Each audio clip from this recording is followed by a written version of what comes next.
त्या दिवशी सुद्धा उठून आम्ही आलो गोवा बीचवर आणि मस्त एन्जॉय केलं. खाण्याचं असं, फिरण्याचं असं किंवा खरेदी करण्याचं असं सगळ्या प्रकारचा एन्जॉय केला. आणि बघा पाण्यामध्ये तर मुलांनी इतकी मजा केली. समुद्राचं खारट पाणी आणि त्या पाण्यासोबत खेळण्यात लहान मुलांना तर जास्तच मजा येते. त्याचबरोबर मोठ्यांनी सुद्धा मजा घेतली. पर्यंत बीचवर एन्जॉय केलं. त्याच्यानंतर आम्ही गेलो दूधसागर धरण बघायला. पण दूधसागर धरण काही बघण्यात आला नाही, कारण की त्याची टायमिंग असते आणि ती टायमिंग पार झाली होती.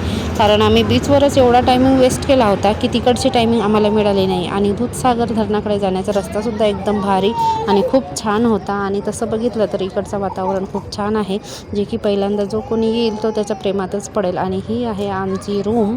तर ह्या रूममध्ये आम्ही 2 फॅमिली मिळून एका रूममध्ये होतो. आणि नंतर आम्ही सेपरेट आमची रूम घेतली. आणि आमच्यामध्ये तर जान्हवीसुद्धा आली आहे. आणि रात्रीचं जेवण असो किंवा दिवसाचं कधीतरी जेवण आम्ही बाहेर करतो म्हणजे जे आमचं सामान वगैरे घेऊन आलेलो आहे त्या सामानाने स्वयंपाक करतो आणि खातो. बाहेरचं खाऊनसुद्धा कंटाळा येतो किंवा लहान मुलांना वगैरे आवडत नाही, तब्येती खराब होतात, म्हणून मग आम्ही सगळं साहित्य घेऊन आलेलो होतो. आणि गोवाला आलो तर मासे नाही खाल्ले तर काय खाल्ले, तर माशाचं कालवण बनवलं होतं, माशाची भाजी, मासे फ्राय आणि माशाचे अंडेसुद्धा. आणि रात्रीचं बागा बीचचं हे सौंदर्य बघा एकदम भारी आहे.